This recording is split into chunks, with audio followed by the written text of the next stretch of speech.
Welcome, everyone. There's Robin.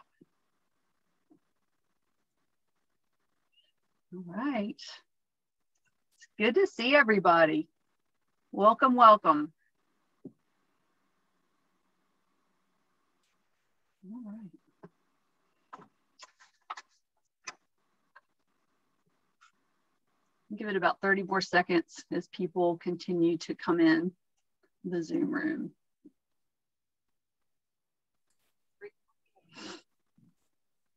Hey, Robin.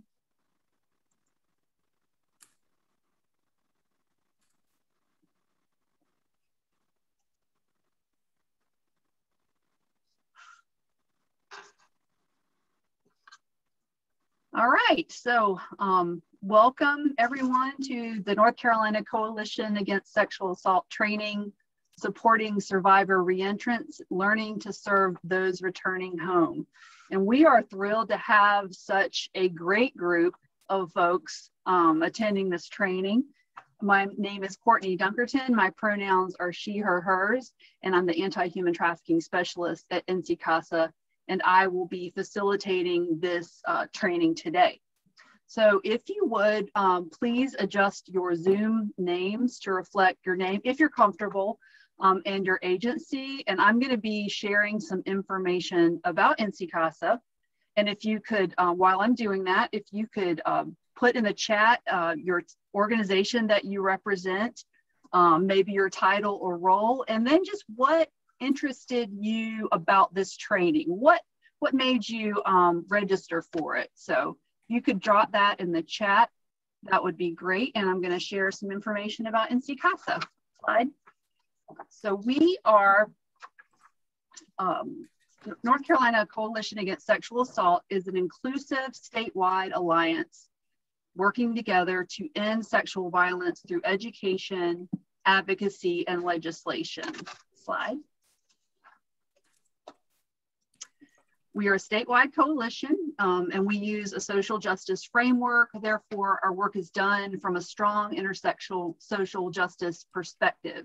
And by centering our work around marginalized communities, everyone is served. And you will definitely see that in this training today. Slide. So some of the work we do would include organizing and sponsoring statewide trainings related to sexual violence, supporting rape crisis programs, resource sharing and technical assistance. We work with legislative agendas and policy change. We have a staff attorney that does that on a local and national level. Anti-human trafficking outreach and awareness, and that's my role. Prevention education and work on colleges and universities. Slide. And as we begin, we just want to acknowledge that not all women are victims, not all men are perpetrators. Any gender can be a victim and any gender can be a perpetrator. Slide. So as I mentioned, I'll be the facilitator today. And I have also had the immense privilege of serving as the project lead on this work that we've been doing for a year and a half. So at this time, I would like the other CASA staff on the call to introduce themselves, starting with Alexandra and then Robin, and then I think Leah, yep, Leah's on the call. Yeah, thanks, Courtney. So hi, everyone. My name is Alexandra, and I use she, her pronouns. At CASA, I am the Communications and Training Specialist, and in this meeting today, I will serve as technical support. So if any of you need any assistance with using Zoom, or if you're having some issues getting into the space again and you get kicked out, feel free to send me a private message, or you can email me, and I am definitely more than happy to help out. Thanks. Alexandra. I'm Robin Cobra. I'm the Associate Director for the North Carolina Coalition Against Sexual Assault. I had the pleasure of Courtney and Anna being on the team that I manage. I've also had the pleasure of getting out of the way of these fine folks who you're going to hear from today and just let them be as brilliant and be as gifted on those calls as possible. And they have brought all their gifts and talents, and it's really, really exciting for them to be able to share with you what they learned. As my niece commonly says, I just let these folks be great, and that's just my role, to give them the resources that they need to be able to be great. I'm happy to see some of my PREA folks from across the country on this call. Thank you for joining us today. Happy to see some of our local programs. We are happy to be here and share what we learned here in North Carolina on providing services to folks who are returning home. Thank you. Thank you. And Robin will be staffing the chat, and we love a good chat. So absolutely provide your questions and comments in the chat, and Robin will from time to time be lifting up some pearls to me, you know, as she looks at that and reviews and engages. So keep the questions coming. Okay, Leah, would you introduce yourself, please? My name is Leah Poole, she, her, and I'm NC CASA's Rural Sexual Assault Services Specialist. I'm here today to support the folks who put together this wonderful training and SSRP. Talk separately at any time during the training. You can put a you can private message me, and I'm happy to talk to you privately if you are feeling triggered, or you just have some questions that you don't want to ask to the rest of the audience, or if you just feel like you need someone to talk to. Appreciate that. I think there was a little bit of issue with your audio, Leah. If you all didn't hear that, Leah will be providing support around anything that might be triggering or uncomfortable, and you can private message her, and she'll connect with you. I just saw Nancy. Hey, Nancy, I can't look at the chat. I'll get too excited and want to start talking to everybody. So thank you. And then Anna will introduce herself when the rest of the team does. Next slide, please. Okay, so the training overview, this first hour, we will be talking about the process of the resource manual that we created, and how all the things that went into that, all the components. You'll meet the team. We'll discuss highlights and lessons learned. And we're presenting this as a team, because not only do we want to share with you the resources that we provided and the things we learned, but we want to show you how we work together as a team, how we collaborated, and how that relationship grew. So we're doing it that way. We'll take a 5-minute break in the middle, and then we will introduce the products, the resources that we've created. We want to end with a nice discussion of what we've learned, what we can go do together and going forward, carrying on this work, building on this work. So we'll have a time of questions at the end. But again, like I said, if you do have questions during, please do not hesitate to ask them in the chat, or you can message one of the speakers, one of the team members. So, all right, slide. Alexandra?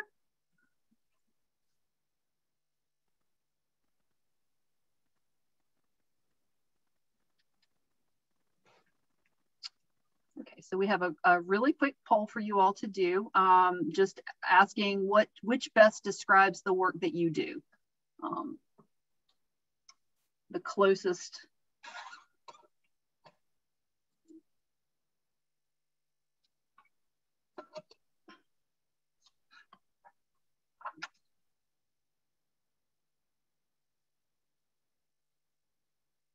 And thank you all for participating in the chat, introducing yourself. Okay, just about done.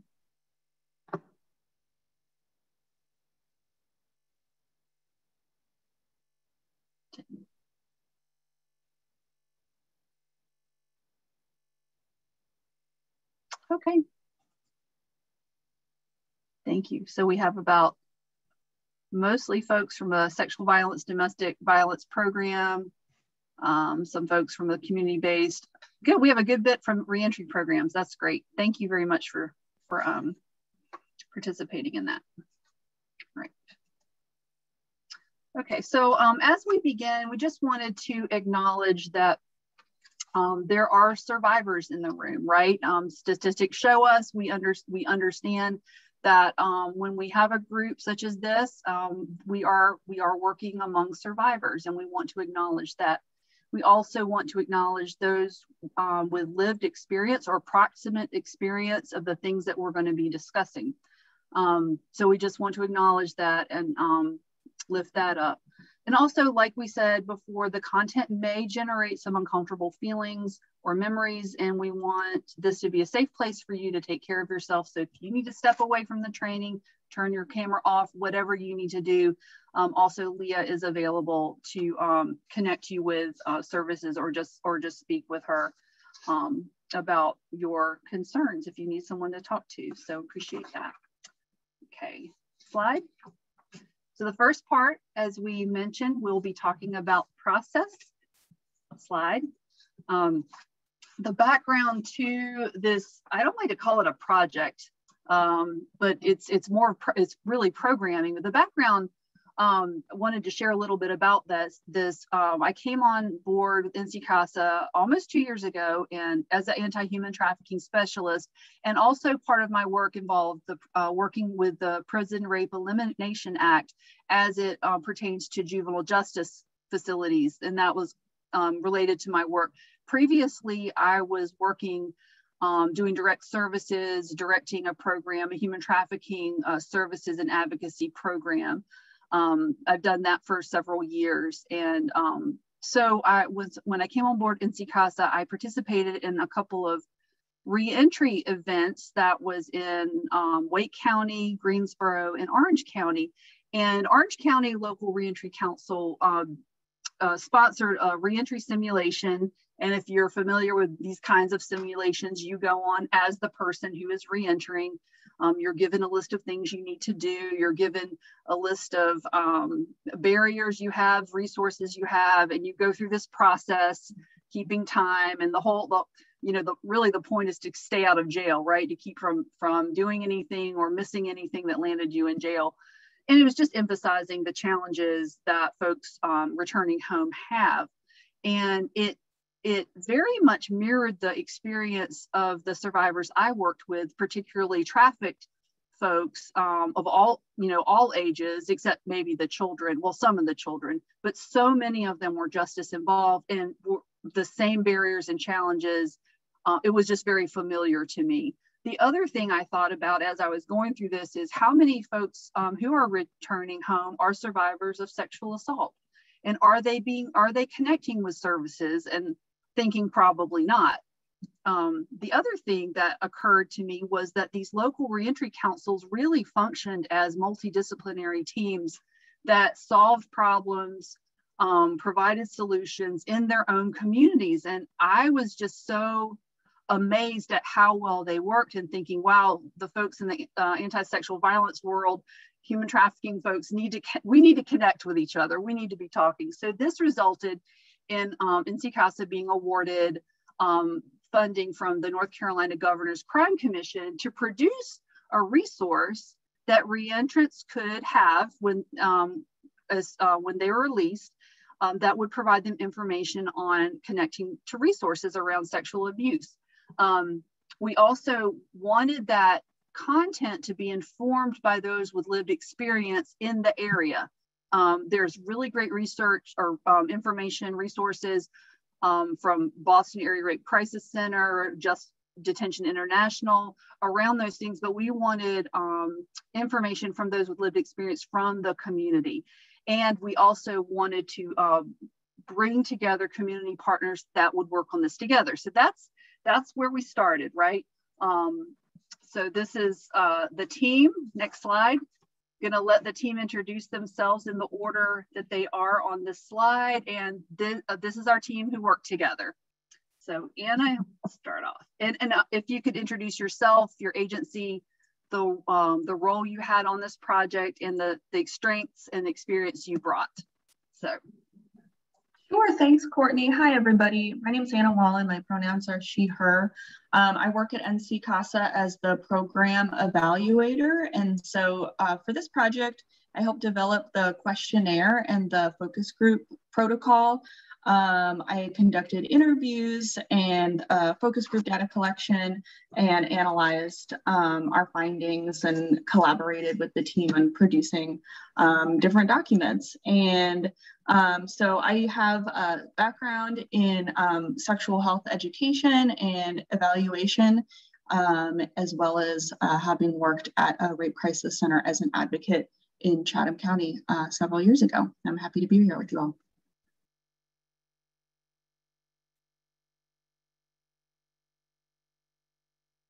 You're muted, I've Robin. already introduced myself, and so Courtney, I don't know, are our wonderful project assistants, any of them on the call?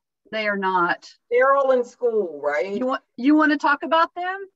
Well, I'm really happy to talk about them. We had a great pool of amazing interns that we of course, anybody that's doing nonprofit work, I don't know how you do it without volunteers.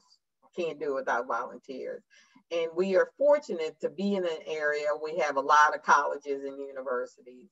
And so we had an amazing group of folks who came from UNC school, UNC Chapel Hill, which is the county in which the local reentry council and the Rape Crisis Center is in. And so what we did was, because of the work and the brilliance they provided, we paid them. So we paid them to be able to help us to coordinate all the multiple activities that was going on with the project. They also kept us on track with notes and agendas and meetings. And they also kept us informed on different ways things were happening, because they were quite younger. So generational wise. And so they provided a lot of expert information to us. And you will note when you get the tools, you will see some of the information they provide, because absolutely we gave them credit for what they added to the project. And so then I'll turn it over to the amazing Rachel Valentine, the Executive Director of Orange County Rape Crisis Center. Thank you, Robin. I'll take Robin doing my introductions any day. So good afternoon, everybody. My name is Rachel Valentine. I use she, her pronouns. And I am at the Orange County Rape Crisis Center, which is located in Chapel Hill, North Carolina. Our role in the project was kind of twofold. So we were here to provide the sort of Rape Crisis Center perspective and thinking about how, what services look like and how they can be modified, how they can be advertised. The other piece of our role here was the kind of to be part of the experiment of watching what happens when your local rape crisis center and your local reentry council start to collaborate together. So some of what we contributed was our pre-existing sort of perspective as a rape crisis center, and the ability to provide direct support to any participants in the interviews should they need it, as well as to just kind of demonstrate what it can look like when these two sort of disparate parts of our community start working together. Thank you, Rachel. Stephanie? Hi, I'm excited to be here and to see so many people here from all over the country. I'm Stephanie Basakis. I use she, her pronouns, and I am the Trauma Care Network Coordinator at the Orange County Rape Crisis Center. When I'm not answering the 24-hour helpline, I'm developing the Trauma Care Network. It's a professional network for therapists in and near Orange County, North Carolina, to connect, collaborate, and build their capacities for providing trauma-informed care to survivors in the area. And Rachel already highlighted our role as the local Rape Crisis Center in collaborating on this project.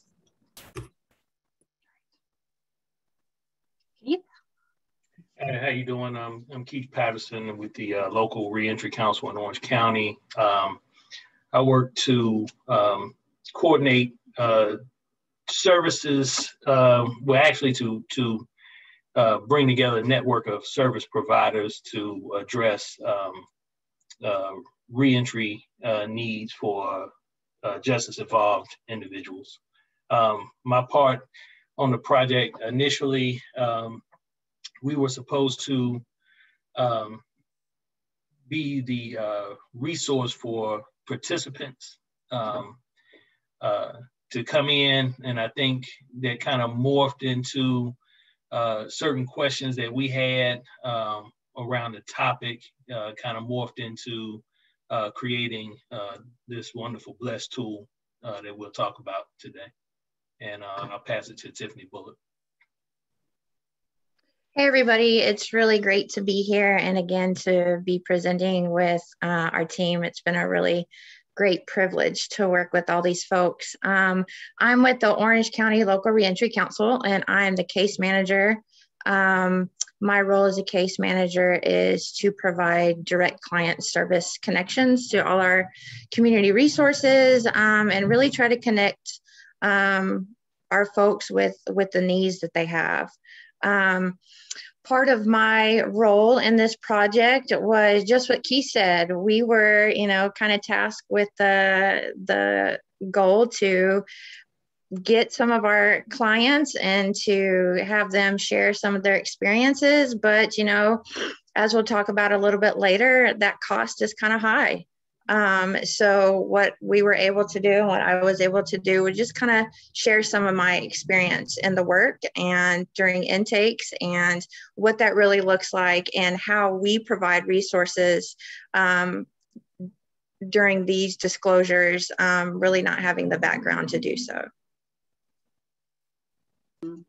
And Tiffany, I am going to put you on the spot. If you could just share a little bit of, and I wish you all well, in our resource, you'll be able to read some of these things. But can you share a little bit about the general needs of your case, the folks in your caseload, kind of from like a timeline when you first meet with them, and just give a brief sketch? Yeah. So that was a little bit of what I was going to talk about during my part, but I'm happy to do it now. So think about when you're, at that gate in prison, if you can put yourself there for a minute and you are having an anxiety rush over you of what freedom looks like, so of course you're like super excited, like I'm out, I'm into the real world. But when the real world comes at you, you need soap. You need transportation. You need a safe place to lay your head. You need food. You need clothes. You need shoes. So those are just the basic survival mode resources that we try to connect clients to that they're looking for. And that's just at the gate. That's not, once you get those basic needs, there's a whole other list of things. The list is never ending. If you can think of maybe a Santa Claus list of all the people that he's able to mark off that he's delivered to, but then there's another that pops up. And this is what the list looks like for, working alongside people who are coming home from prison. Thank you, Tiffany. Appreciate that. And now we're going to hear from Cynthia Totten with JDI, and we were able to collaborate with this wonderful national partner of ours. So Cynthia, if you can share a little bit to what JDI does, appreciate that. Sure. Thanks, Courtney. It's so great to be part of this. So I'm Cynthia Totten. I'm located right outside of Washington, D.C. I work at Detention International. When I meant to say that my pronouns are she, her. And so what JDI for short does is work to end sexual abuse in all forms of detention. So that means the prison that Tiffany was just talking about, jails, youth detention facilities, police lockups, etc. And so part of that is, and Courtney referred earlier to PREA, the Prison Rape Elimination Act, is that under PREA, which is a federal law, there is a requirement that people who are incarcerated have access to the same types of victim services that you or I in the community would have if we were survivors or victims of sexual abuse. So for example, confidential counseling, access to outside advocates, for that counseling, for to be able to communicate via letter or phone, hotline with advocates, being able to go and get a forensic medical exam if needed. And so the line at which we work, and I think part of why we were asked to be part of this conversation and this work, is really that we kind of meet at that intersection around sexual abuse and detention. And unfortunately, I mean, there's a lot of great work happening around the country, you know, in communities all over the country, but there's still quite a lot that needs to be done. And we're still in a reality where if you're incarcerated, it's often difficult for people to kind of get that you can be incarcerated and a survivor of sexual abuse at the same time, right? That you can be a victim and someone who may have committed a criminal act at the same time. So we are kind of in this space working at that intersection and hopefully helping to kind of shed some of that light around what it might mean to not only be leaving the prison gates, but leaving the prison gates as someone who is a survivor of sexual abuse, and how all of those experiences that Tiffany talked about, I need shoes, I need access to my kids, where am I going to put my head down at night? How does that look when you have the overlay of sexual abuse and other trauma, and typically a sort of severe kind of lack of access to treatment for that? So that's really why we're part of the conversation and really excited to be here. Thank you. And as you can see, this is the team that we built was a really, really great one because we all had our various strengths that we brought to the team. Next slide. So just mentioning, you know, this was, we had many, many challenges, and just the things that Tiffany and Cynthia mentioned, you can see the intersection of all those needs.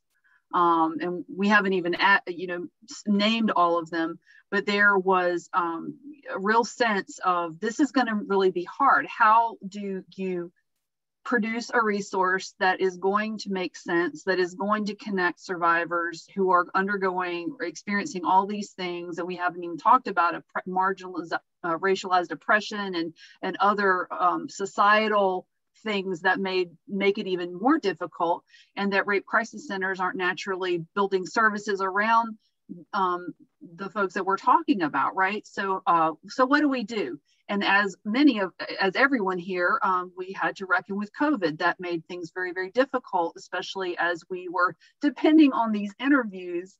So how to do that in a safe way, a trauma-informed way. We had to learn each other's language. Every discipline has its own way of talking about things, different acronyms, and sexual violence is a difficult subject anyway. So how to bring all those things together. And then there were just so many challenges around these key informant processes. Also technology, and I just wanted to share that as folks who are returning home who may have been on the inside for years, we know our phones change every year. So what does that look like? How do you get people access to technology safely in a trauma-informed manner? Internet services, all those things. There was just a lot of challenges, and I just want to say this team, we just did not give up. We didn't give up. There was, and I was just so blessed at every turn to see how we work together and just. And as Robin would say often, this is important because it's hard. And she just kept saying that. She said she didn't have much of a role, or I'm not going to underplay that. Robin was such a great support and kept, bringing that home, how important this was. And I just wanted to mention that.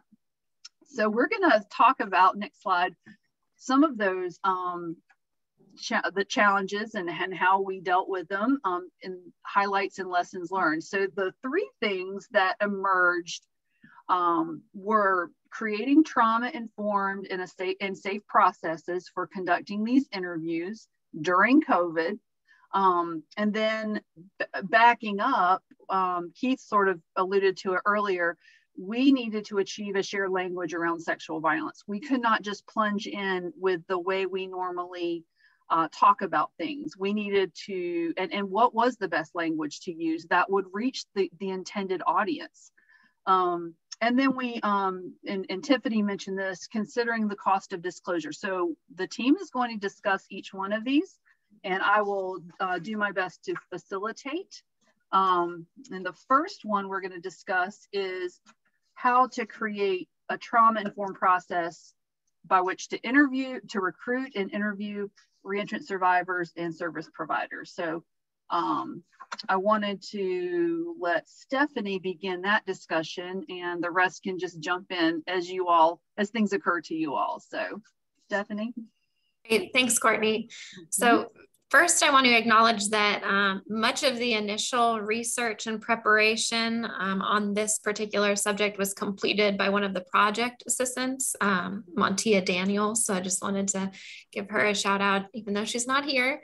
And like Cynthia and Courtney kind of already mentioned, just the compounded traumas that survivor reentrants have most likely faced, the trauma of incarceration and sexual violence at least, and then potentially other traumas throughout their life. And because of this, one of the critical components that was identified early on was the need to be very intentional when crafting an invitation for survivor reentrants to participate in an interview about their experiences with sexual violence. The invitation itself, we had discussed, needed to be clear and direct, but not in a way that would be overwhelming and triggering just upon receipt and reading of it. Because talking about one's experiences of sexual violence can be re-traumatizing, unsettling, and ultimately the flyer that was created, I think struck a really good balance between identifying what we were hoping for and what we were seeking, but in a way that was straightforward and to the point. So this is included in the resources that we will be providing. And yeah, so that was kind of the first component. I didn't know if anyone else wanted to provide any insights about its development. No, I'll go on then. The second component that we spent a considerable amount of time developing was the protocol for the participant interviews themselves and the orientation guide for anyone that would be conducting those interviews. These tools were the ones I think that underwent the most revision, especially in light of COVID and having to move a lot of our practices, online, by phone, although we still always kept the option of doing these interviews in person to meet the needs of the population and any specific interviewee. But yeah, as we learned more information about transportation challenges and communication challenges, we just wanted to make sure that everyone was still safe when doing these interviews. And like Courtney already mentioned, there are challenges to accessing technologies, specifically, related to this time where most of us are working remotely and have the ability to be Zooming on a call like this, or making, any other kinds of video conferencing calls, and recognizing that the survivor reentrant population might not have access to those types of resources. So what to do in those situations. And we came up with some protocols for that. Thanks. Keith, were you going to say something? I saw you unmuting yourself. Oh, I was actually muting myself. Well, you're talking now, so. Well, on the first part, that Stephanie spoke about, it just had me thinking about, that long process of trying to, waiting to get folks to call in and to participate. And I guess we could talk about it more, a little further on in the program, but that's a lot of what led to further involvement from other, reaching out to other service providers in Orange County, looking at some of those interviews with other service providers. Also, as I spoke about earlier, those steps that came into creating that BLESS tool. I think all of it came from that initial part of things kind of moving a little slowly with getting folks to start to participate. Yeah, that was really, really difficult. And Montia Daniels did a lot of work around creating that protocol guide. Also, she wrote a paper on reentry in COVID, and that is going to be in the manual. It is excellent with really, really great resources. And she also adapted the work of the Emergent Space work, which we NC CASA has trainings on. And maybe Anna, you could talk just a couple of minutes about that, and created a paper that of those principles of application to this work. So it was just really, really brilliant. Anna, do you want to share a bit about Emergent Space? Just a minute or so. No, I was not part of that main project. I don't think I can really speak to it fully. That's fine. That is fine. Anyone else want to share about creating these processes, these safe processes? It seems so long ago. There was one more component that I wanted to talk about, specifically as it related to conducting the interview. So we kind of just talked about some of the more like logistical aspects. But one important component that we spent some time, working through and workshopping was how to conduct the interviews in a way that ensured the psychological and emotional safety of the survivor. So we talked about having a standard practice of having 2 project representatives present for an interview. So one person would conduct the interview itself, and the other person would provide advocacy and emotional support for the interviewee. That way the person conducting the interview could be focused on the content, the questions themselves, the responses, and getting thorough information. But the advocate could be there for the support of the survivor and conduct any kind of follow-up in terms of case management, intake, or referrals to other organizations that could meet any needs that the survivor might have. So I know we spent a lot of time talking about that and figuring out how that would work. But yeah. Thanks. All right.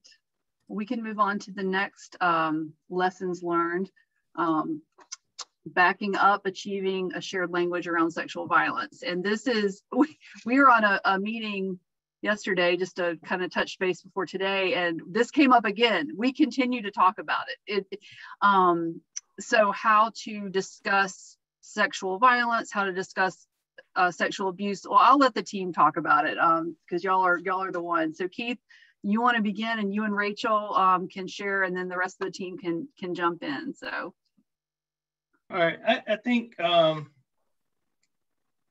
with the way things were moving slowly, we began to have conversations about getting folks involved and how can we do that. 'Cause I think I remember us speaking about, even some of the incentives, if those are some of the things, and I'll let Tiffany speak on her particular experience with talking with one of the individuals on our caseload. But we started to just have conversations, and really, I think 2 things kind of stood out. One was looking at male populations, which we are predominantly male. Our caseload is predominantly male. And so, the frequency that men will disclose such experiences. Then the other was that's being in survival mode. Right now I need to put this on the back burner because I'm hungry, I need a job, I'm cold, I need something to eat. And then with all the other things that are going on in society with COVID and all those things. And so being upfront with the team regarding our process is already in place. We only asked one question around sexual assault or physical violence on our intakes. And so that begins the conversation, well, how do we speak about these things to our clients? And if it comes up, I'm experienced in a lot of areas, but I would say sexual violence is probably the least. I have years of experience dealing with substance use dealing with employment, dealing with homelessness, dealing with employment, you know, you name it, mental health. But when it came really to sexual assault, I wouldn't say green, you know, probably a little light brown or something like that. But, you know, just starting those conversations. And as we spoke, we began to speak more about language. How do you address things? You know, we work, like I said, we work with men most of the time. It's harder to get this information or get a man to disclose things like this, you know, from societal norms to just any, you know, the majority of things just associated with being incarcerated. And so it began some of those conversations. Rachel, I'll let you jump in now, and then I'll probably jump back in again. Thanks, Keith. I was just thinking about sort of the start of this exploration around language, which in some ways kind of feels like a little bit heady, like it's kind of philosophical, but it started with this very practical thing is, what do I put on the flyer? I remember Keith was setting us up for coming and doing a session with the larger Reentry Council, which consists of professionals and volunteers and reentrants from across the system of care. So we were going to come and do this meeting, and he was like, "What do I call this? What do I say? Do I use the word rape? Do I use the word sexual assault? Do I use the word sexual violence?" Which opened up a big can of you know, juicy, inspiring worms that I think is something that folks who are in the sexual violence world,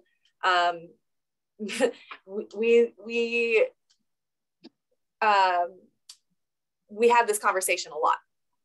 So, you know, we use the words rape, abuse, assault, violence, trauma, force, coercion. These are words that are very common within the rape crisis world. And we use, I mean, some of those words we even use interchangeably. And some of these words can be really limiting. So, you know, the reason that we use so many words is because what we're trying to do is we're trying to create an invitation. The purpose is to include rather than exclude people for their experiences. We don't want, you know, sometimes I'm in trainings where people will say, "Can you explain the difference between, you know, sexual assault and sexual battery?" I'm like, I can, but here's what's important to know is that the distinctions between one statute's offense and another statute's offense matter so much less than whether or not a person who's experienced sexual violence can see their experience reflected in what you're doing, in the services that you provide.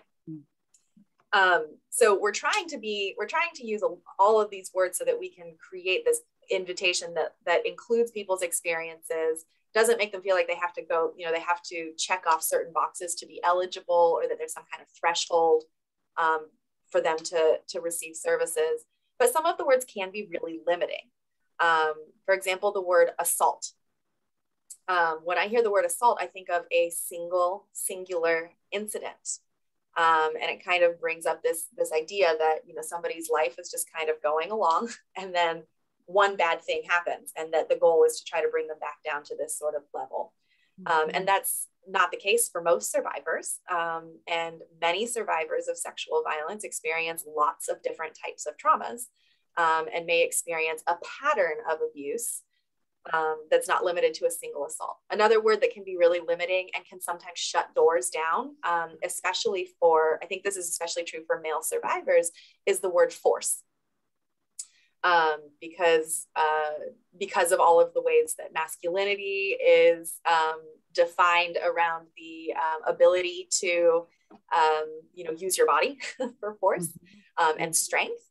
The idea that somebody could force me to do something can be really difficult to accept, right? To say to call it force, especially when we consider the ways that people make trade-offs for safety and trade-offs for well-being that may include agreeing to do things that they don't, agreeing to do to sexual acts that they don't actually want, but they're making this agreement as a trade-off for their well-being or their safety. So the word force doesn't really feel like that includes that experience.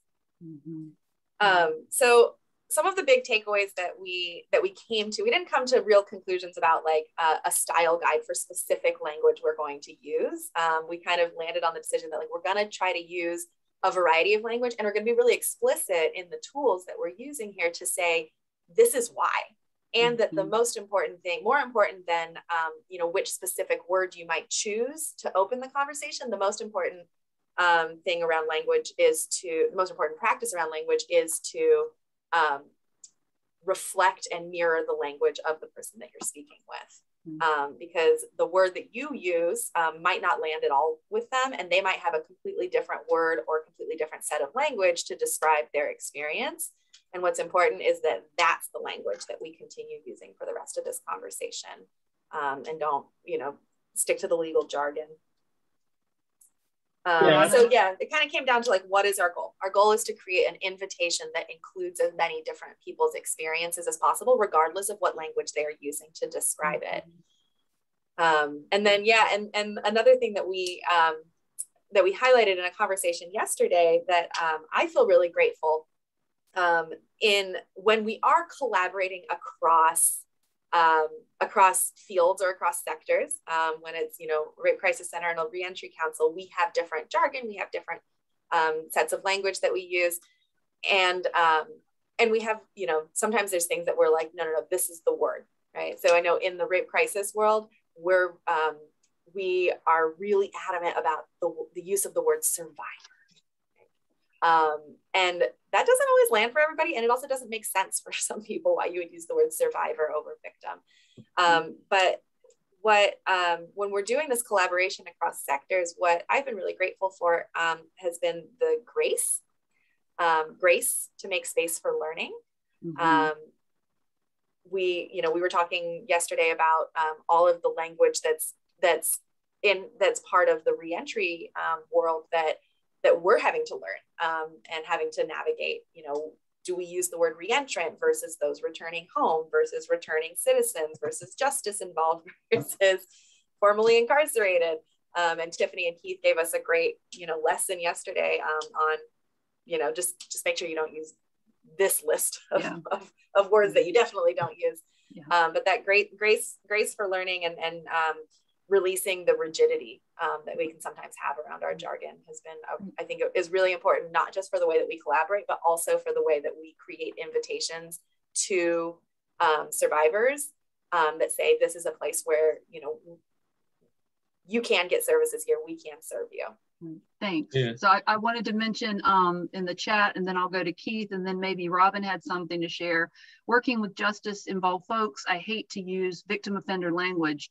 I use terms like those who cause harm and those who have been harmed, because a person can be both and, right? And that's, thank you very much for lifting that up, Jamelia. Keith?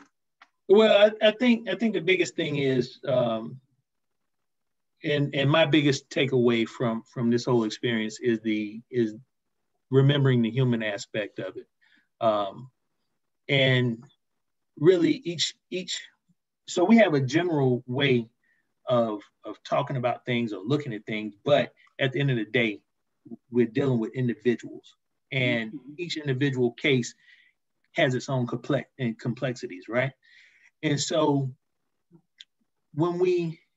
so those are like most of the questions that I would bring to the team, and we really had a lot of quality conversations. And I mentioned it several times, you know, throughout this period is, you know, everyone was open to have those conversations. It was never a hard line, you have to do it like this.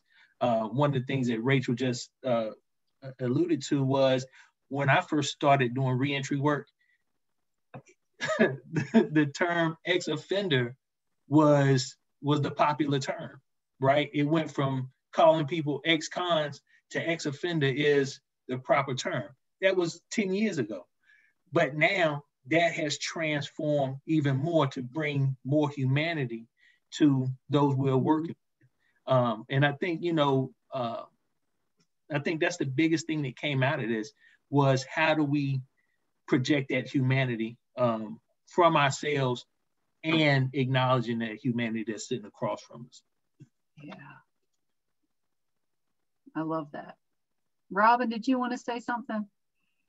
No, I just want to lift up, because Nevada's in the house. So I just want to lift up some of the stuff that, one of my colleagues, which you did, Jamila, said in the chat, that I think that it's important. And that Keith kind of mentioned, as well as Rachel, is that it was clear from the work that we were doing it from the same lens because we're working with people. These are people, people who through no fault of their own are being harmed. It really, from this whole process of working with PREA for so many years, it always comes to mind and is JDI's mission, which it says rape is not part of the penalty. And that always came to mind. And so when folks have been harmed, our work is to help them. We don't ask what they've done. We are there to provide the support that they need to be productive within their own lives. That means that will translate into society. And I love what Keith talked about, which is the way that we do our work. Yeah, we have this framework that we use for doing the work, but each person is different. Their complexity, what their needs are, what they need at the moment to move on with some of the other things that they can tackle. And that was one of the biggest things that I had gotten from that. And that was the way that Tiffany, and I don't want to steal any of her thunder, in regard to that, us getting to know each other and us learning from each other. That means we went to a local reentry council meetings. And we actually heard about the folks who were reentering. Tiffany had pictures. So these weren't just numbers. These were human beings. And that's why I love what you said, Jamila, is about that the conversation in the chat that you put up was that when I have a conversation, it's harm and harm doer, which is a harm reduction model that we use. So we got a chance to learn from each other that way, which was really, really, really one of the biggest things that came from that, is the ability to share in a space that people were open to listening. Yeah, thank you for that. And the grace that we gave to each other, because everyone on this call, we're co-learners. I mean, we're all learning. And I appreciated that. And we really never solved any of these issues around language. I mean, when we had to put together, what do we say on the flyer, when someone's at the gate, they have their welcome home bag, they have this piece of paper, is the leading question, have you been raped? No, of course it's not. But what do we say? We had to find words to put on that piece of paper. So it was, and we're going to share that resource later on. And so it was really, really, and those who are not survivors, those who do not have lived experience, we're not, we need to hear from folks that have the lived experience to say, yeah, this language is going to work. This is probably not going to work. So we're going to move on to the cost of disclosure. And this generated a lot of discussion and co-learning in the team. So as we discussed, we can often focus on encouraging, creating cultures where someone can safely disclose. But as we learn more about the demographic that we're serving, that's more complex. That's all I can say. It's more complex. So the team is going to talk about that a little bit.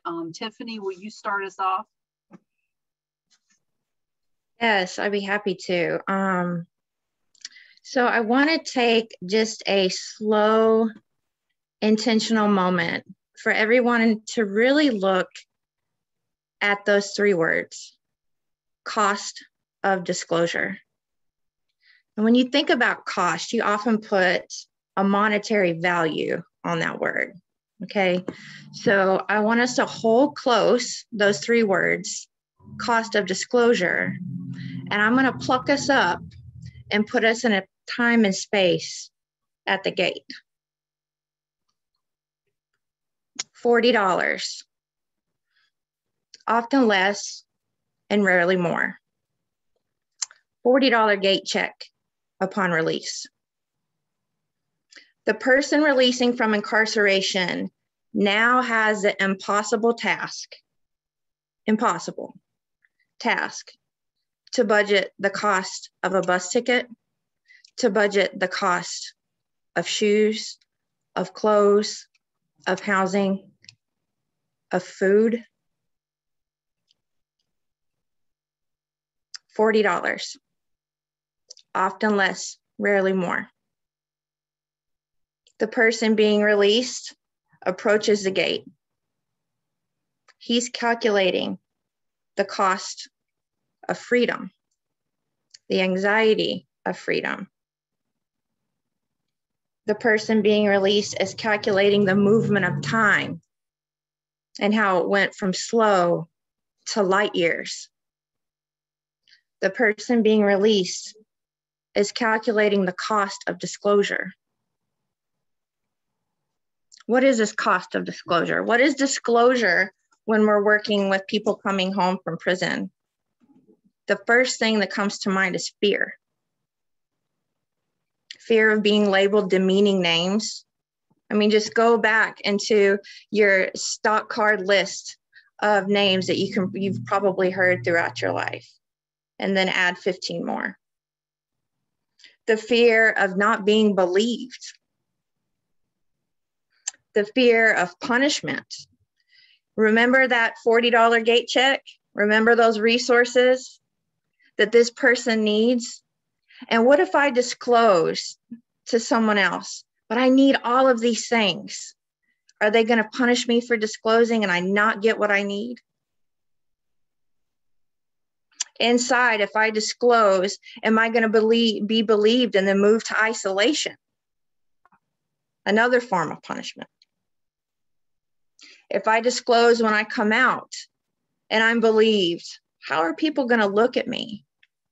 Are your eyes going to be kind anymore, or are they going to be judgmental? There's a culture that's perpetuated in prison that's associated with a cost of disclosure. There's snitching. You're labeled a punk. There's a culture that's perpetuated in prison of disclosing, of control and coercion. And that's currency. The cost of disclosure is not being taken seriously. People laughing at you and joking, saying, you wanted it. Come on. Really? You could have done something to prevent it. Because you're gay or transgendered or you're a woman, you wanted it. You asked for this. And if you think for 1 minute that this element of institutionalization leaves at that gate with that $40 check and that balance beam of what's the cost of disclosure because I need help and because I need resources, you're wrong. It doesn't leave. That's an institutionalization that's carried with you. It's carried outside the gates. Will I be believed? Who is going to believe me? And what will happen? And what will they think? Am I less of a man? As a woman, was I deserving? Did I ask for it? It's almost unrealistic to unpack the trauma in survival mode. And that's what's happening with our folks coming home. And when we think back to the second one, achieving a shared language around sexual violence, you know, Keith and I, when we revisited our intake process, we kind of laughed to ourselves. We ask one question and it's yes or no, and it's on to the next question. You know, this is what was put together. So are we providing the resources for our clients that we needed to? And I think this project came along at just the perfect time. It's long overdue, but also came along at the perfect time. The cost of disclosure is high. It's also unrealistic to unpack everything. At an intake, it's unrealistic to unpack everything. We are a hub for providing resource, for providing, shoes, clothing, job, food, connection to resource. So we needed to have that hub, part of that hub be a connection to the Rape Crisis Center, to people who know how to do the work, who can answer questions, who can counsel, and who can provide next steps.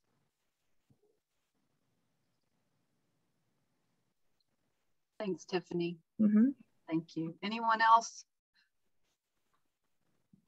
Yeah, I kind of wanted to add on a little bit to give the Rape Crisis Center perspective. So we know that we do serve survivor reentrants because further down in the case management process, they will disclose that, they're formally incarcerated. But we also wondered, why aren't we serving more and sooner upon, closer to the time of reentry. And this is, a conversation that we had a few different times, but this is why. Everything that Tiffany just said is why. The cost of disclosure, the compounded traumas, the being in survival mode, that the last thing that someone would want to unpack and unravel is their history of sexual violence and sexual trauma. And so that's why it's, wasn't an initial, coming to us right away to work on this. It's because there's a long list of things that are more essential and more fundamental. But that's a learning piece and a perspective that we didn't have as a Rape Crisis Center that we got from Tiffany and Keith. Yeah, thank you. We talked not only just sexual violence, sexual abuse, we also touched on human trafficking and what that looks like, which is a form of sexual violence. And we have that included in one of the resources, and how that can function differently on the inside. But not only, we didn't focus just on the sexual violence that happened while incarcerated. We know that many, many people are child sexual abuse survivors, right? And so often folks, trauma doesn't show up. The sexual abuse they endured as a child doesn't show up till later. So there's part of that too. And how do you talk about it, and how do you facilitate spaces where that can be, that trauma connected to that can be identified. We're going to move on, but anyone on the team just want to close that part out? Thank you for your wisdom. Yeah, Rachel. One thing that I wanted to share related to what Tiffany just spoke to, of like, it is very unrealistic and in many ways can be more harmful to expect somebody to unpack their trauma when they're struggling to meet basic needs. And it's really hard to achieve stability with unattended trauma. So both of these things are true at the same time. And we know, with our work, with most of our clients in case management, that like, it's the unattended trauma is contributing to these cycles of instability and making it difficult to keep employment, and to keep housing, and to keep relationships, and to keep social connection. So it's, both of these things are true at the same time, and our interventions have to be ready to hold both of those things at the same time. Yeah, and especially when sometimes your abuser, there still has power over you, right? When we talk about corrections, we talk about staff, we talk about, so that's that when someone has to see their abuser, their perpetrator, their harm doer, right? So yes. All right. Thank you for you all sharing. I do want to lift up, Courtney, what Thomas said from the Wounded Warriors is one of the greatest fears I have seen from those returning is, am I worthy? Mm. And Tiffany in sharing with us, she mentioned that when she shared with us that we had folks returning who have served their time. And the stigma that's attached to that makes them believe that they're not worthy. And this work really honed in on that. And I thank you, Thomas, for sharing that, because that is so true when we make the connection, not only that it's layered, not only or we have the intersections of the stigma attached to being incarcerated, but also those same stigmas that Tiffany mentioned around being assaulted. What did I do? How am I going to be labeled? Which does translate to worthiness, to self-worth. And I thank you, Thomas, for lifting that up. Yeah, thank you for, and that connects it again to that humanity piece that we're talking about, right? It's not, it's am I worthy, and that internalization of the things that have happened, right? So thank you so much for years of dehumanization. Yes, yes. So we want to put that, we want to reverse that, right? We want to bring that humanity back into our services, everything we do. So we're going to close out our first part, hearing from Cynthia. She's going to share about 5 minutes, maybe 4 minutes. The collaboration, we had the privilege with collaborating with JDI, and one of the things they did is review one of the documents that we'll share with you, one of the tools for service providers. And we talked a lot about language, and I'll just turn it over to you, Cynthia. Okay, thanks, Courtney. I don't even know if I'm gonna take up, well, maybe I will, let's see. So, you know, the thing is that I kind of came into this as sort of an 11th hour or an 11th and a half hour quarterback, I guess. Courtney and this team, who you can see are really amazing, had already done the work. So I was just kind of coming in, you know, at the end with a particular lens of the work that JDI does.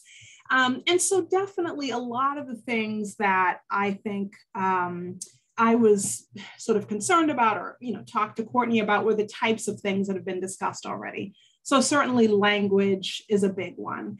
And just always thinking about how to talk to people and work with people in a way that is person-centric and acknowledges their humanity.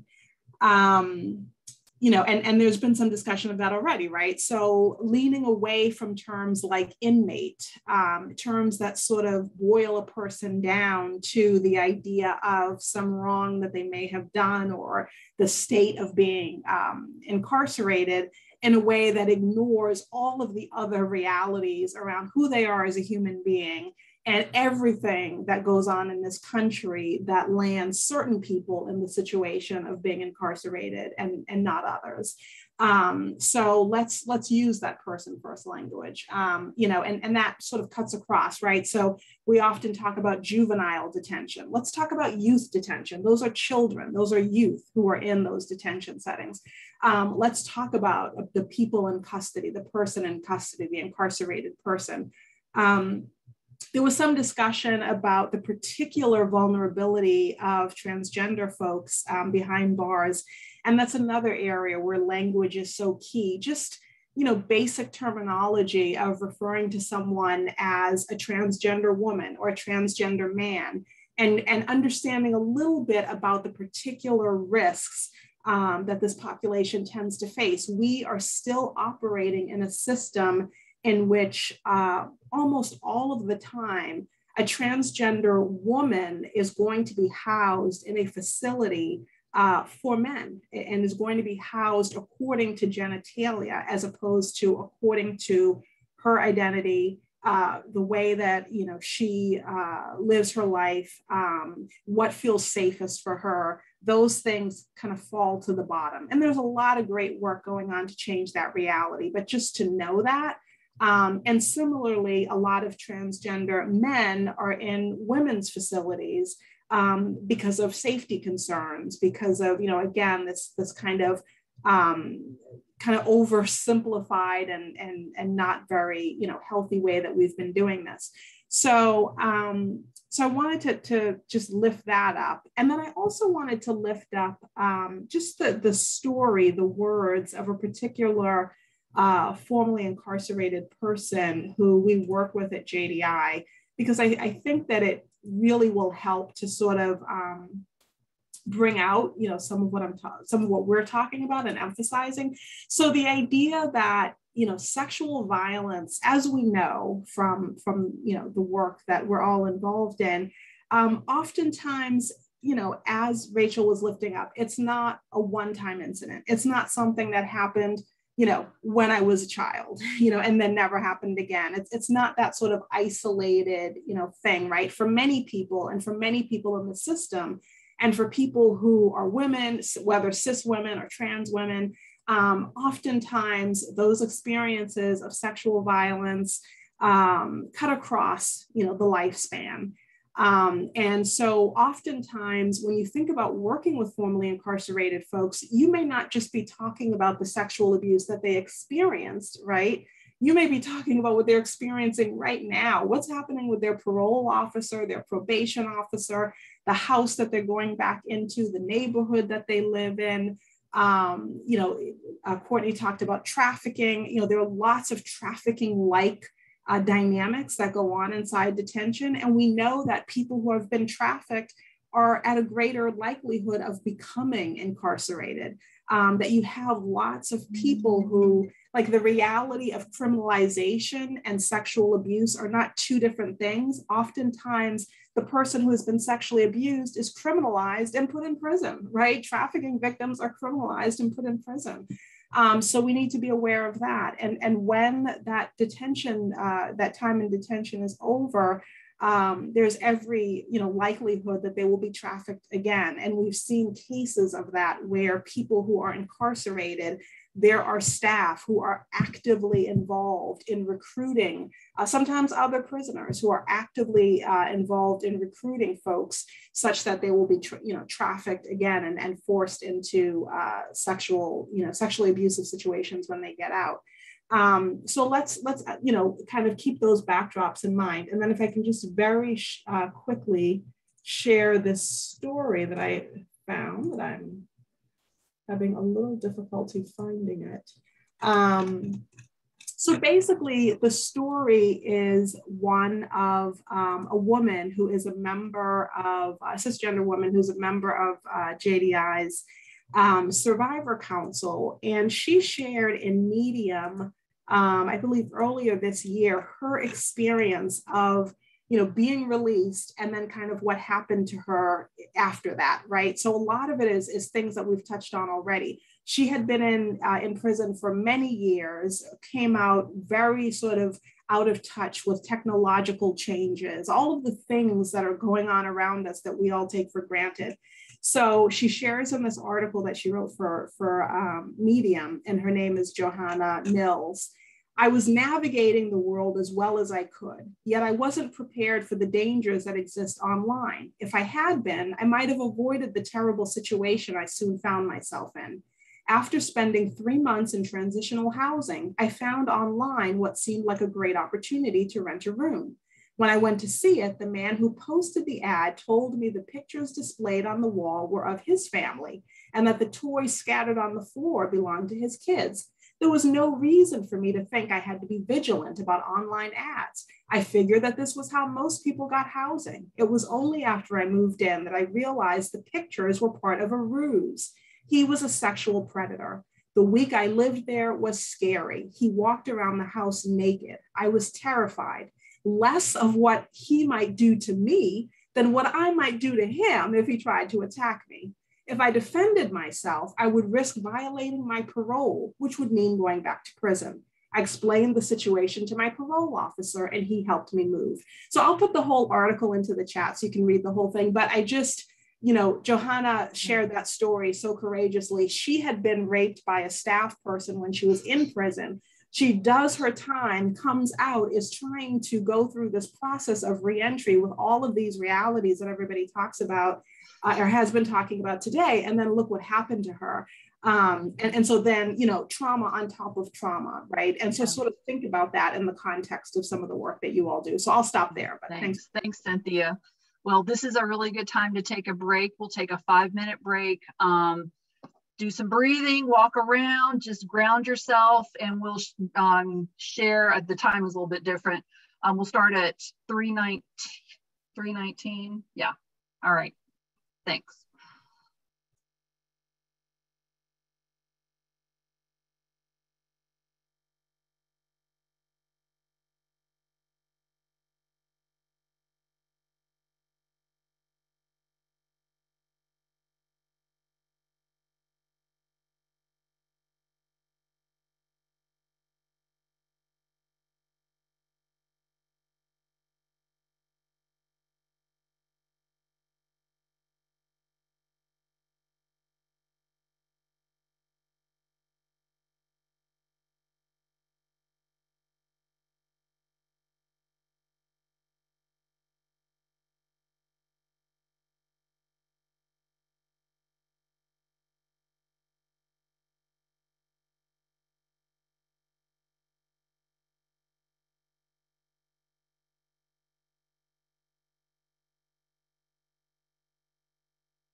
Okay. I have 319. All right. So we're going to talk about the products, and I'll take a little less time in this next section of mine to introduce them. Next slide, please.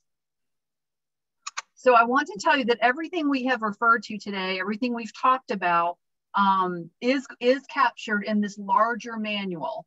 And the information that you'll have, it'll be on the NC CASA website that we'll share with you at the end of the training. It has statistics of incarceration rates and sexual violence, which is really, really compelling. It has more information about the key findings and recommendations. It has all the resource tools, and it also has the appendix has a lot of the forms and the procedures that we created. So the papers about COVID, Emergent Space is all in there. So we're really, really excited to share that with you. Next slide. And just very quickly, how you can use that larger manual. You can use it as a reference. Just read through or revisit sections as you need to. The statistics can inform your work. And also the recommendations to make programmatic changes are going to be really valuable. Anna's going to share about those towards the end. And it's also a model of collaborative partnerships to impact good in a community. So it reflects our teamwork. Some of it reads as a narrative, especially the first part, and as we work together. So you'll find that there. So next slide. So we're going to talk about first, introduce the Returning Home Resourcing Guide. I'm going to share my screen, and we're going to talk just about 5 minutes about that. Let me pull that up, and it's this one. Okay. So why did we create this? Tiffany, can you start us off why we created this resource? Sure. Basically, so people have a resource to connect with providers who can help them work through issues of, sexual assault and violence, because at intake, they're not ready to talk about that. And we're not trained to talk about that. So this returning home guide, it lists the numbers, who to contact, and it gives a really nice summary of what is, being presented in kind of a inconspicuous way. So there's not there's not that language on there that if one of their friends or family member is going through their stuff, that they're going to be like, oh, rape, assault, blah, blah, blah, blah, blah. It's inconspicuous enough to keep their privacy, but they know what it is. Right. Yeah. Okay. And we're, and you all are, so there's this is the flyer, the one page that goes into the returning home kits, so the welcome home bags. And the second page is for service providers and ways that they can use this resource. This was the whole goal of our entire project, right?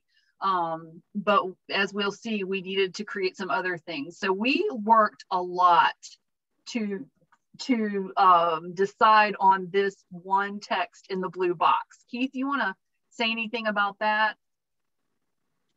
Oh, well, I was going to also mention, this goes along with other resources that we provide in our welcome home bags, which contain, some toiletries, socks, underwear, some basic needs for a person getting out. And then we also have a folder, which included in that folder is this returning home information, also voting rights information, and resource guide for different organizations and service providers in Orange County, as well as information on expungements and things of that nature. Could you go back down to the blue? Yep, or this one? The larger one, yeah. The next page.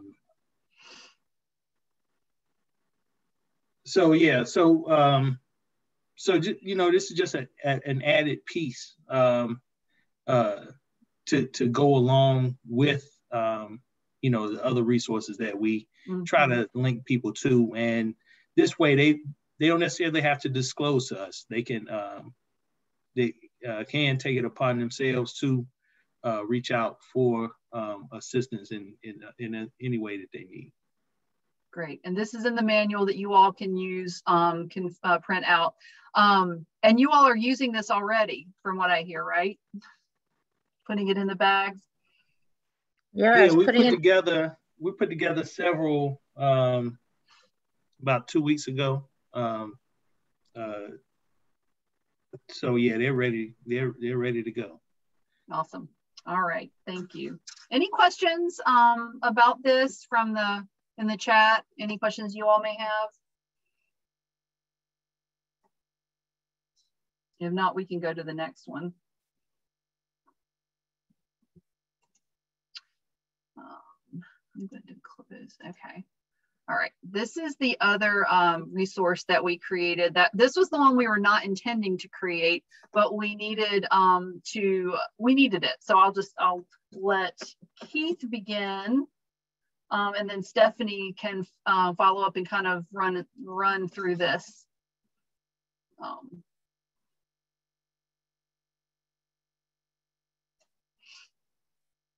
So you're muted, Keith. Look, I can't even remember what I just said. I just told y'all some gems just then. The Bless tool came out of, you know, the many conversations that we had over this year and a half. And you can see the purpose is, you know, this resource was created for the local reentry council staff to reference when survivor reentrants discloses, you know, previous or current experience of sexual abuse.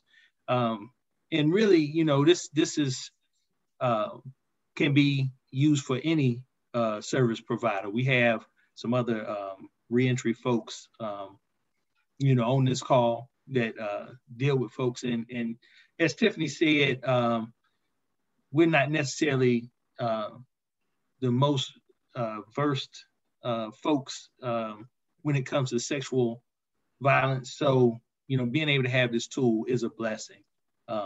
So did you want me to read the whole thing, or? No, I think Stephanie was going to go through that since. Okay. Yeah. Thank you. Let's see.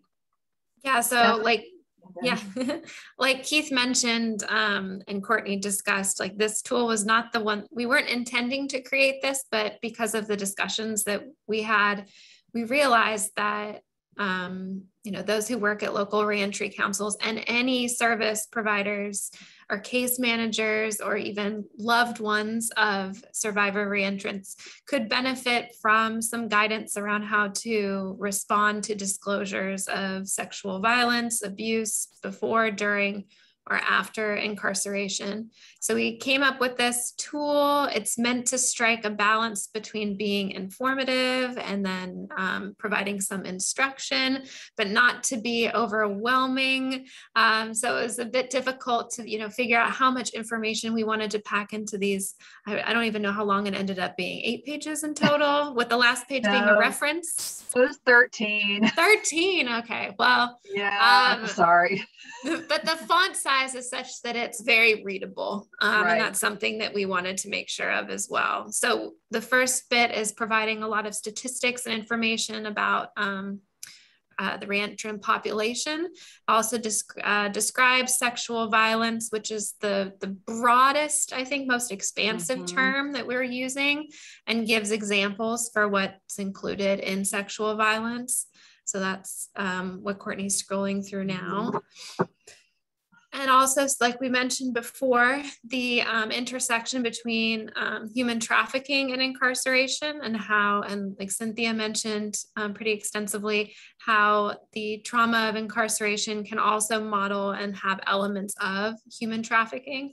So making sure that we included a description about that, and then also, you know, highlighting some of the situations that could be parallel. Here, the cost of disclosure is discussed here quite a bit, and highlighting a lot of the things that Tiffany eloquently mentioned before.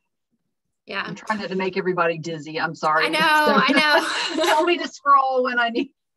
Yeah, you can keep scrolling. And this is not meant to be, you know, an extensive explanation of everything that's in there, just to highlight some of the key points. So here is the BLESS tool itself. So BLESS is an acronym that can guide you in responding to disclosures of sexual violence.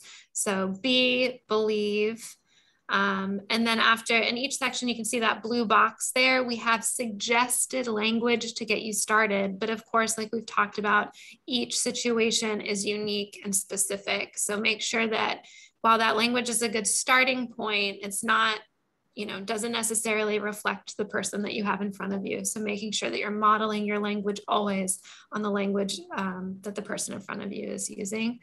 So listen is L. And that's probably the most important, and also one of the most difficult things to do is to, you know, take a step back and to really listen and to be really, you know, client survivor centered and focused. Give your full attention. If you're taking notes, put down that notepad, make eye contact, be there. So E for empower, and in this section, we do describe there are a variety of different ways and different levels of empowerment for a survivor of sexual violence. So it can be just letting them move about the space that they're in, stopping to get a drink of water, letting them, you know, kind of control where the conversation is going, deciding what's next for them, and then empowerment on a larger level. So giving them the tools and resources that they need to take the next steps that they want to. At the bottom of the page here, just noting that there are different levels of confidentiality, privilege, and privacy unique to service providers. So this, you know, gives a little bit about what the confidentiality and privacy standards are at local reentry councils. And then also at rape crisis centers, we have really strict confidentiality standards, privacy and privilege standards. So really the client or survivor, when they call, their information is theirs. And I wanted to just mention that this was something really, really, really important that we needed to focus on with folks who are going to be very interested in how the information that they share is going to be used. And everyone is always concerned about that, right? But there is an extra understanding that we needed to learn about folks like, is this going to be used against me? Is this going to be, when I try to, what were some of the systems involved? Is this going to keep me from getting my kids back, right? So there was just a lot of other concerns that the team didn't really necessarily have. So that was a really important one. Yeah, and recognizing that there are differences across organizations. So what we can make as, you know, promises for someone's information, another organization might not be able to make. So before we do any type of referral or work with another organization, to find out what those limits and scopes are. So the first S is support. So there we outline what types of supports, and again, just like empower, there are many different types and levels of support that you can offer to someone who's disclosing sexual violence. And then finally, prioritizing safety. This one we spent quite a bit of time discussing. The original intention was to talk about safety at the point of disclosure. And then during other iterations and conversations, that kind of expanded into a realm that we weren't really able to capture in a smaller resource guide like this. And then we had to bring it back down to really talk about what can you do at the moment of disclosure to set, you know, the person making the disclosure up for the rest of the day, to make sure that they're safe and feeling okay when they hang up the phone or leave your office. Right. Yeah, and then also to highlight here that it's normal to have complicated emotional responses when someone is making a disclosure of sexual violence, and it's okay to feel flustered, confused, and not quite sure how to respond. And also to recognize, like we did at the beginning of this presentation, that Many of us are survivors ourselves. And so recognizing that and recognizing one's own emotions and, you know, finding ways to make sure that, that you're doing, you know, you're doing the best for you as well. Here at the end, highlighting some partnerships and resources. And then the final page is meant to be a very, very brief kind of tear off sheet at the end of the packet that you could hang up on, you know, the cork board above your desk, or have really close by as a reference sheet to kind of, you know, give you a quick reference.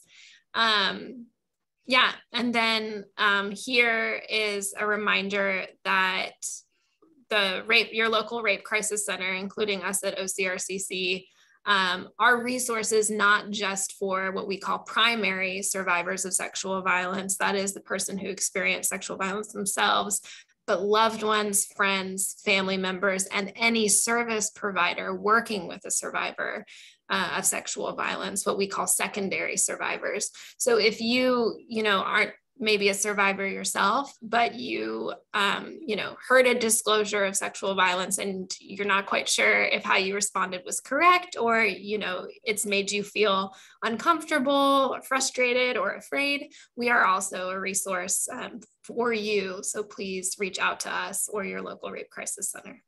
Great. And Robin, I'm seeing a lot of activity in the chat. Anything to bring up? We did have a comment about adaptation to other, you know, in other locations, county or locations, particularly in North Carolina. That is our goal, Thomas. We use this as an opportunity to create these tools to replicate it in other locations in North Carolina. So you got the two experts here. You have the Orange County Local Reentry Council, and you have the Orange County Rape Crisis Center. And so they are the ones, we were just the conduit. Those folks were absolutely the experts. We could not do this work without the work from JDI. I want to thank Cynthia. They're our go-to in any and everything around this topic. And we learned from them to be able to provide the technical assistance and training to our local folks, but they're your go-to. It is the Local Reentry Council and the Orange County Rape Crisis Center folks. Happy to be wherever y'all think we are needed, but those are your direct service experts. Thank you. We're gonna go on to the recommendations and findings and recommendations, and Anna's gonna take it from here. Great, thank you. So the following slides are a composite of the broader themes that came out of all of the key informant interviews that we did with service providers and one focus group from an organization, from a substance use facility that provided different services and resources. And so, yeah, if you want to go to the next slide, we can discuss some of those findings. A lot of these themes have come up in a lot of the discussion that folks have shared already.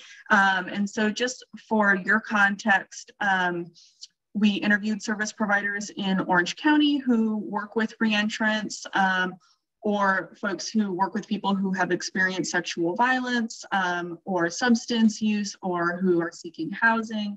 And the main question that we asked of them, in addition to some other more finely tuned questions, were what are the priority needs and main resources and services that people need who have experienced both incarceration and sexual violence. Next slide.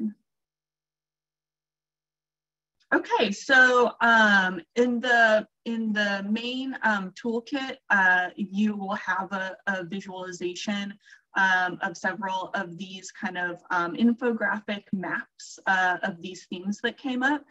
So this is just kind of a distillation of these. And I'll read this quote at the top that does sum up a lot of you know, where this conversation revolved around. And one person focus group said that having the right staff is key. If anyone judges them or hurts them with information, they will immediately shut down. We need to break down barriers from childhood that taught don't trust, don't talk, and don't feel. And so they were referring to childhood trauma, and of course that applies to trauma that could have occurred to folks as an adult and or especially in incarcerated settings as well, right? Any trauma causes people to shut down and to not trust and to not feel and to you know, create this very compartmentalized internal experience. And so that was also one of the main themes that came out, you know, that can be illustrated in different ways that folks have already discussed for reasons that people do not disclose. And so one is an internal experience of not feeling safe or not trusting people in order to disclose. And other is, you know, perhaps that an external reason that resources are not available, or it's not clear where to find them, or that they're presented in a confusing way that people don't understand where they can reach out or how to kind of navigate that system for receiving help. And so you can see on the left in these gray squares, it kind of starts out with these more broader issues that become further kind of parsed out and defined as you work your way to the right. So we discussed a lot about the nonlinear timeline of healing. Disclosure is often delayed. And because of that, we need holistic wraparound services because people often don't, you know, go through this really neat, cut and dry process of, you know, exiting incarceration. You know, their first idea is that they want to find somebody to disclose to and receive, you know, support for violence they may have experienced, and then they go out and they find somebody and they get that support, right? That rarely happens for so many reasons. And so that's why, you know, we created all of these tools, because we realized that really anybody who may interact with anyone who has ever been incarcerated at any point will need to have increased skills to receive a disclosure, because it could come up at any point, and it's very likely, you know, that it will come up in some other setting where there's not necessarily an advocate for sexual violence, somebody who's trained in that present. And so we're hoping that people who work in different arenas, who provide different types of services, will increase their confidence in being able to engage with folks on that level. And so as you can see on the left side in the gray square, the second one says stigmatized treatment of reentrants, and we've already talked a lot about the stigmatization of being incarcerated, the way that people are treated when they're reentering society and trying to, you know, find basic resources and meet basic needs. It can be extremely challenging because of the narration that we have about criminality in our culture and what that means and what harm is and what it means to, you know, go against cultural norms and break laws, and what sort of the narration we have about prison and justice in our culture. And so folks do not have the support or the empathy that they really deserve in order to be able to, you know, feel empowered to reach out for that support. So we want to make sure that we decrease that stigmatization, along with stigmatization of all kinds of other personal experiences, including sexual violence, so that we can treat people with more empathy and they can feel that they're respected. At the bottom, it says fear of trauma history being weaponized, and that's something that we have covered quite a bit too, and just talking about trust and, you know, the nature of so many of our social service and justice systems really creating barriers for people to find healing and creating barriers for people to get their most basic needs met so that they can then move on to healing from that trauma. And I'm glad that Rachel brought up earlier that it, you know, it is that cycle that when people are in trauma, it's hard for them to become stabilized in a very kind of basic way, and that when they're not stabilized, it's hard for them to work on their trauma. And so, of course, we want to try and make sure both of those things are offered at the same time so that people can choose what feels right for them at whatever moment is right for them as their individual experience. And so we just have some basic recommendations on the right that summarize all of those. Train housing staff in basic sexual assault advocacy. That includes all staff, really, right? Anybody who's going to be working with somebody returning home, regardless of the services that they provide. Increasing comprehensive integrated services that include advocacy, and destigmatizing mental health treatment and reducing those disincentives to share so that people feel safe sharing all of their experiences and their needs. Next slide.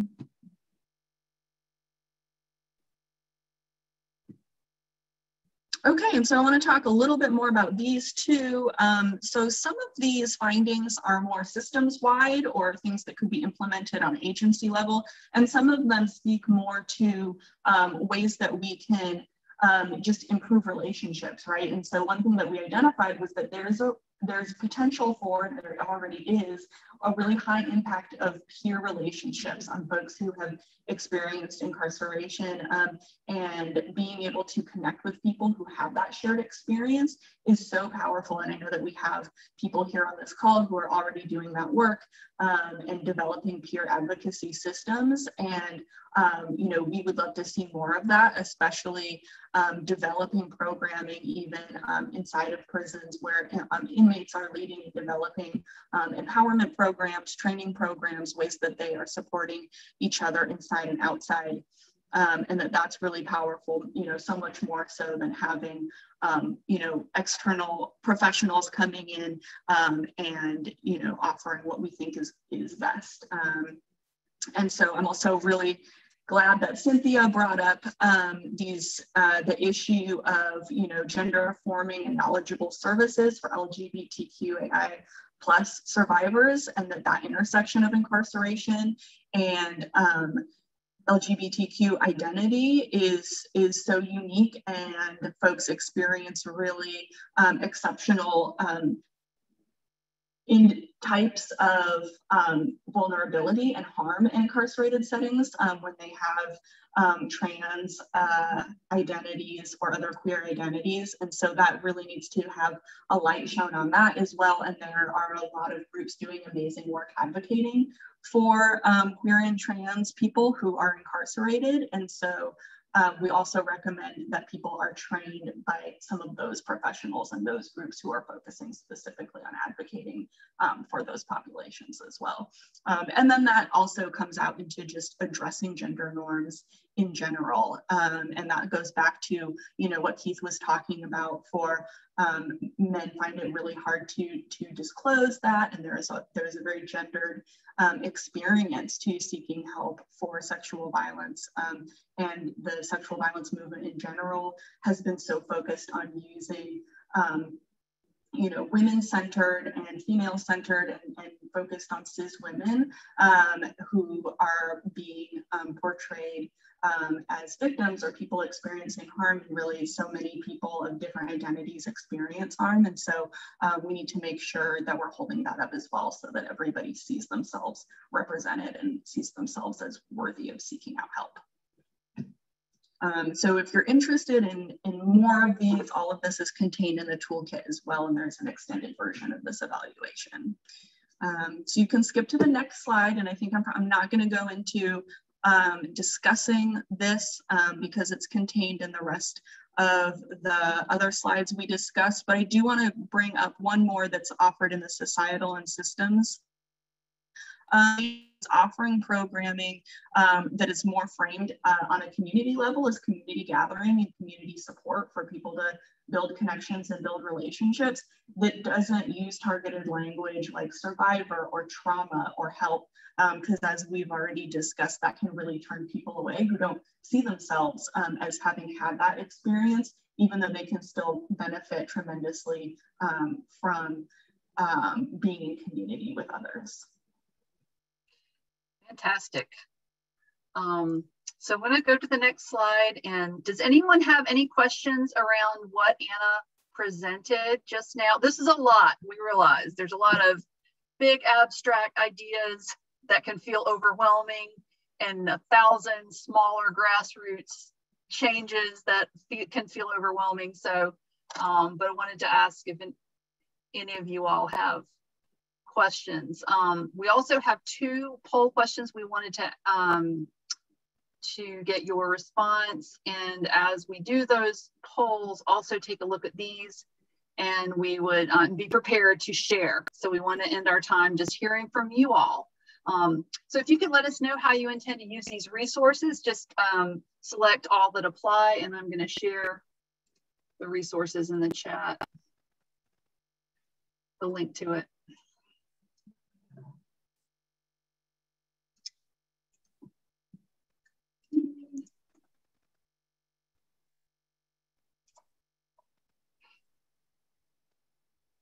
And just take a few minutes. And then the other question,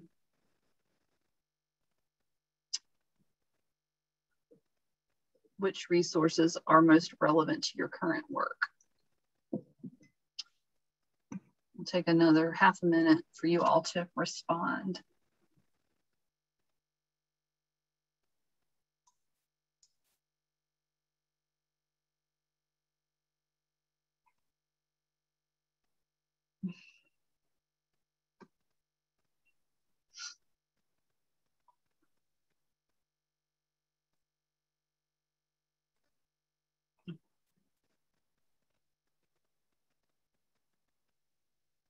All right.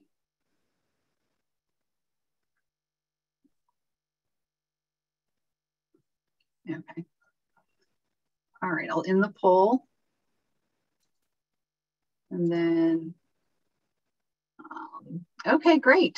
You want to seek additional training and implement right away. Awesome. Share with community partners and create additional resources to use these as a foundation. Blessed tool, most relevant to your current work. Entire manual and then returning home. Awesome. All the above. All right. Thank you for that. So if you all could, you can unmute yourself, put in the chat, what's next? What are some steps crisis agencies and local reentry councils can take to continue this work? And how do you plan to use this information and create cultures of change, of healing, sorry, in your communities? And any other questions you have, we'd love to hear from you. And also from the team as well.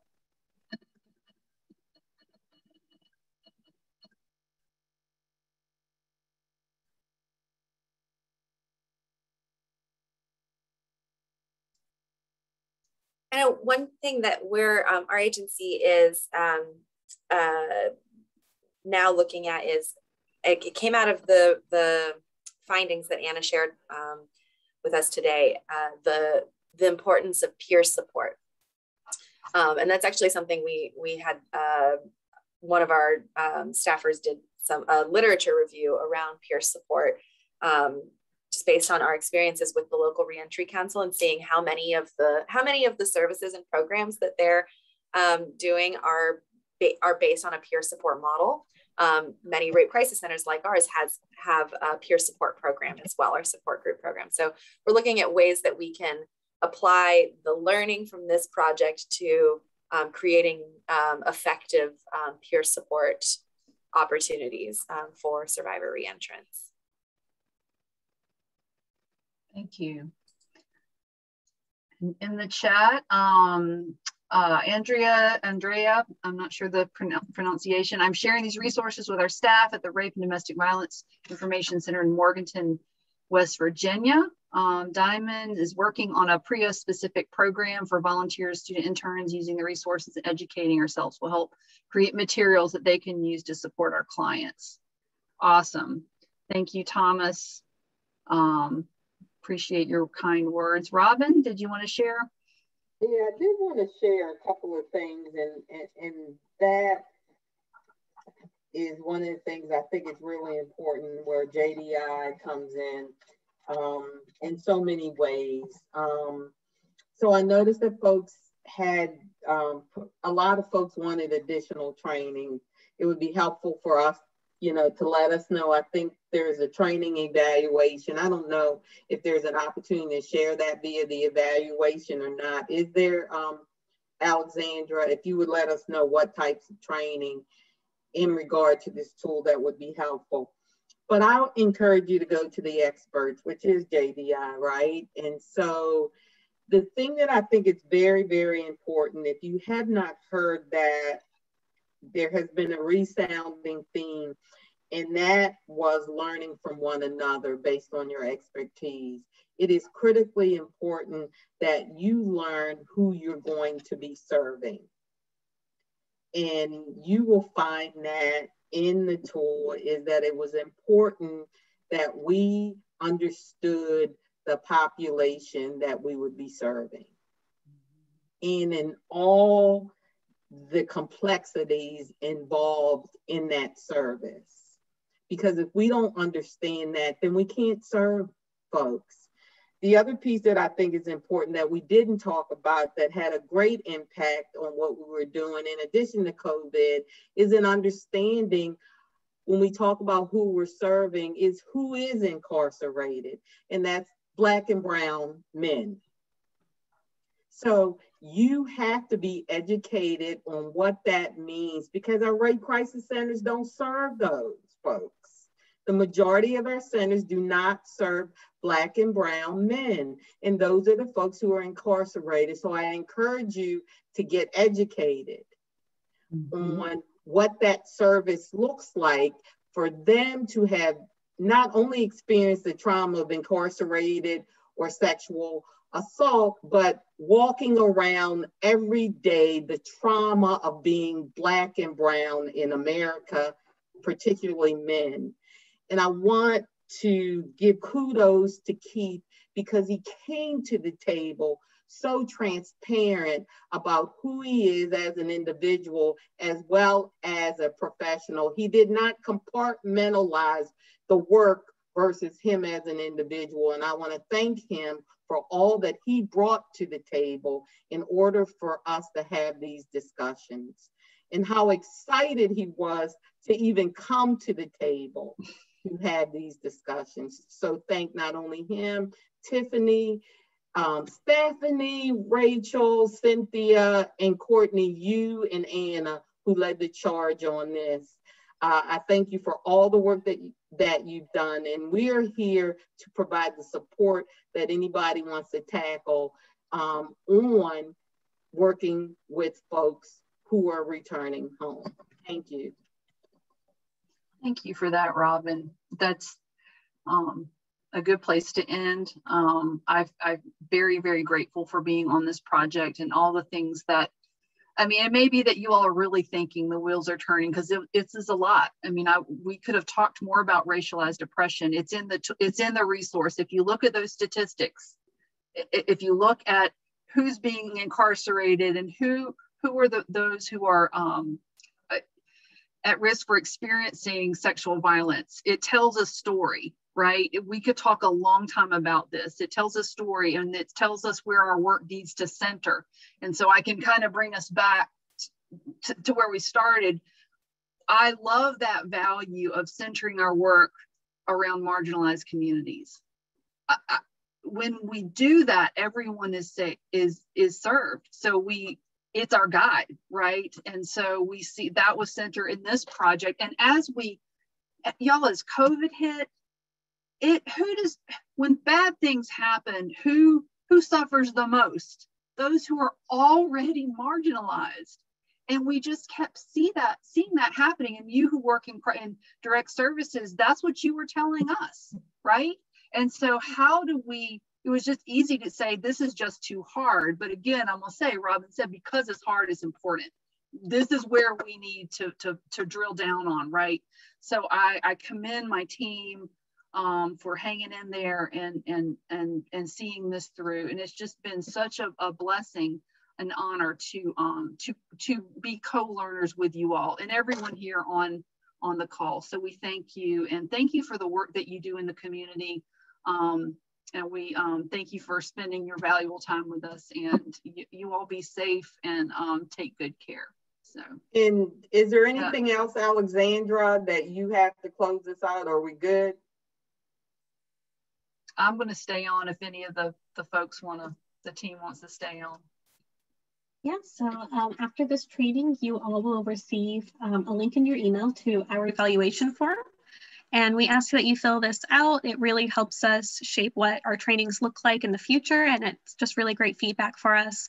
Additionally, in order to receive your certificate of attendance, we do require that you fill out that form. So I will be sending that out just shortly after this training ends. And if you don't receive it in your email, please feel free to reach out to me. I'm putting my email in the chat now, and I am more than happy to help you access the evaluation form and get your certificate. Thank you, Alexandra. All right. Take care, everyone. Bye, Nancy.